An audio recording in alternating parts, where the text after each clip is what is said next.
Semoga saya dimaafkan oleh Gus Baha dan diampuni oleh Allah bahwa saya telah mengatur beliau, karena betapapun kata beliau aturan prosedural ya harus tetap di bawah taklimu taklim. Tapi karena saya bukan moderator amatir ya,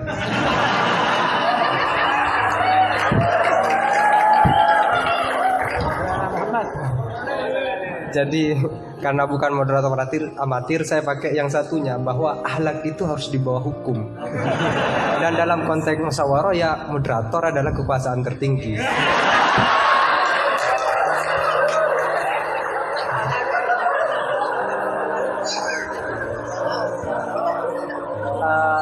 Tapi sekedar nambah cerita itu Gus, di Madura ada seorang yang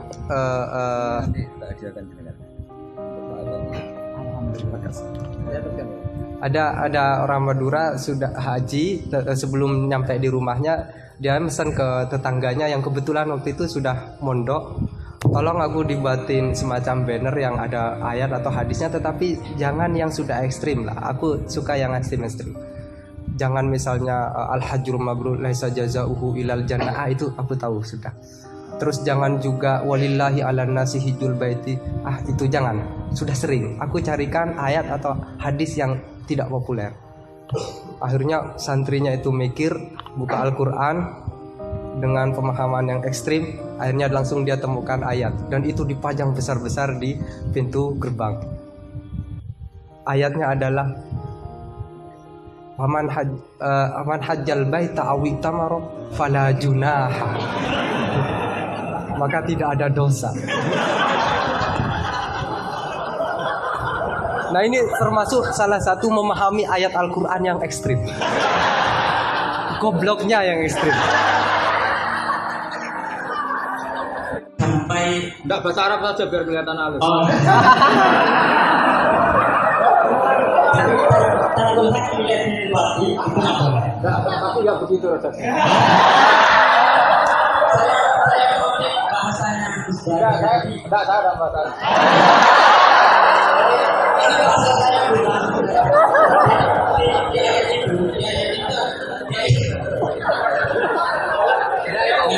Kalau di depan setelah itu semua kalimat jadi luntur.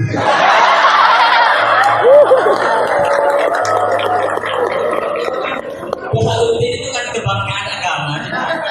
Meskipun beliau mengatakan dengan sombong-sombong itu karena sudah jadi dari awal menjadi kebanggaan agama, jadi biasa. Ustaz Kohaludin ini di kalangan kita ustaz yang paling top. Tapi ketika Ustaz yang lebih alim saya itu biasa saja.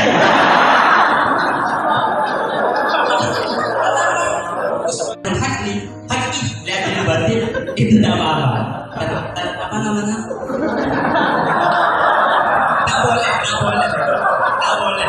Jadi tergunakan hati lihat di batin tak boleh. Saya ini jadi penonton. Yang ingin saya tanyakan begini Gus. Dalam kitab Fajuri yang sering dikaji teman-teman Maharani, isi Al-Quran itu kan cuma 9. Oh. Iya, isi Al-Quran kalau disebutkan kan cuma 9. Mulai dari yang halal, haram, kemudian qisas, kemudian tanzir, tausyir, dan ada 9. Saya lupa itu disingkirkan oleh Syekh Al-Bajuri disingkirkan. Saya tadi lagi nggak mau disebut.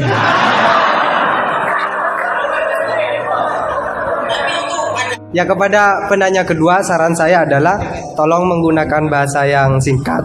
Terus yang kedua, juga jangan takut dengan kata-kata intimidasi dari Gus Baha ya. Karena menurut Delkarneji itu narasumber yang baik adalah yang mengintimidasi audiennya. Itu adalah salah satu ciri narasumber yang baik. Delkarneji mengatakan begitu. Gus nonton saya, beliau mungkin baca Delkarneji. Tapi kalau beliau tahu Delkarneji ya.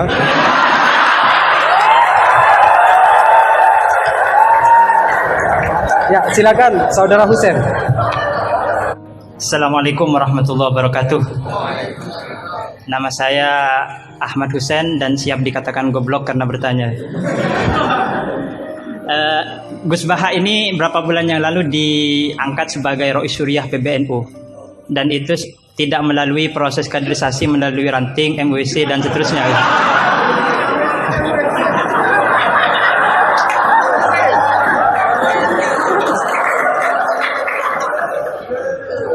Padahal Ustadz Khairuddin ini di sini paling alim, tapi beliau masih jadi MWC gitu.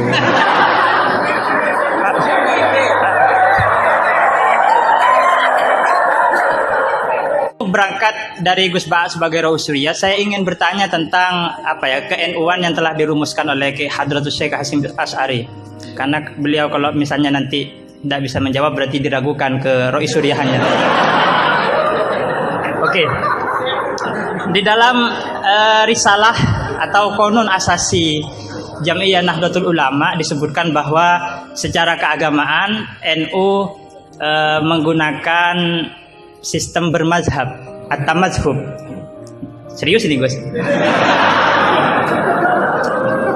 Yang pertama dalam akidah, terus fikih dan tasawuf.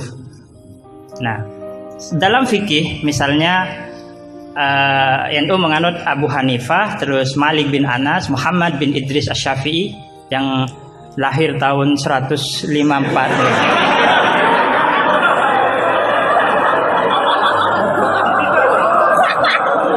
Wafatnya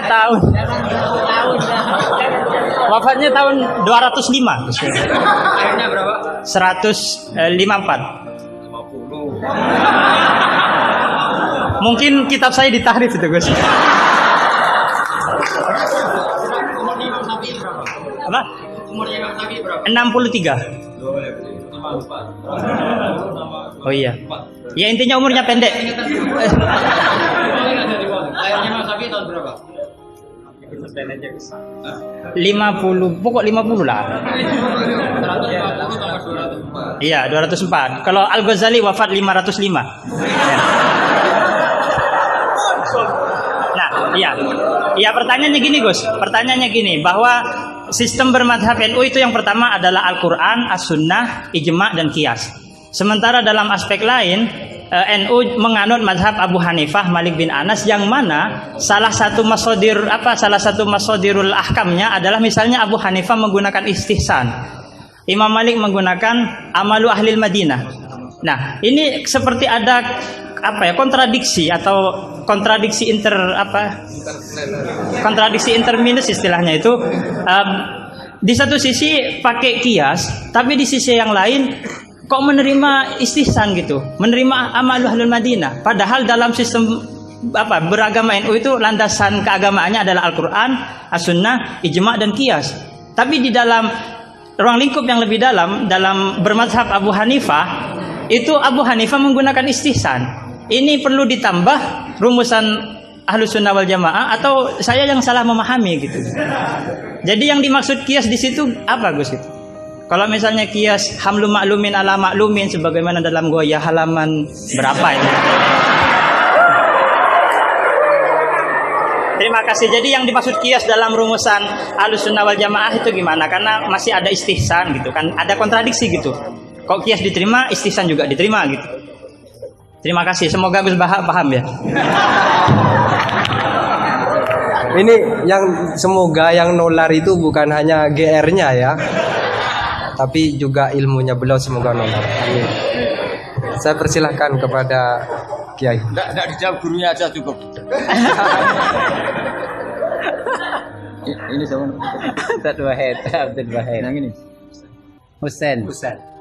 Tapi enggak cucunya Nabi yang Husain.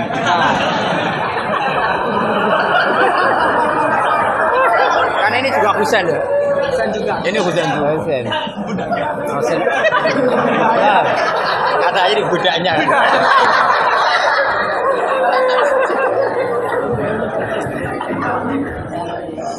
Ini yang jelas ini hari ini benar-benar kacau. Kacau sekacau-kacaunya ini. Ustadznya bingung, santrinya sudah bingung, sombong lagi.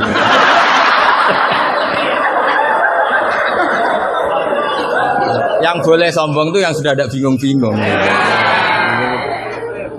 Tapi agak apa-apa, saya maafkan ya. Memang itu satu-satunya cara dia untuk menang gitu. Ya. Saya jawab tadi yang dari Ustadz apa Asrar. Itu yang penuh misteri mana Asrar. Asrar itu maknanya kan banyak rahasia. Itu terjemahan bebasnya penuh misteri. Nggak tahu punya misteri apa tadi. Tadi tanya gimana yang tentang apa khilah sama apa? Sama nanya ulang, coba ulang. Apa? Begini ya, kitab Sajaratul Ma'arif tadi kutipan Anda tak luruskan itu tagnya di Sajaratul Ma'arif saya hafal, judulnya itu la yutrakul haqqu li ajlil batil, ya enggak? Itu mesti persis begitu. Yang kamu tadi pasti tidak persis. Saya ini hafal Quran, jadi ingatan saya normal.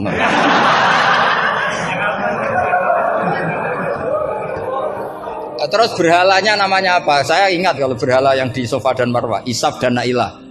Kamu oh enggak ingat? Udah ingat apa dah? Gitu kok jadi guru.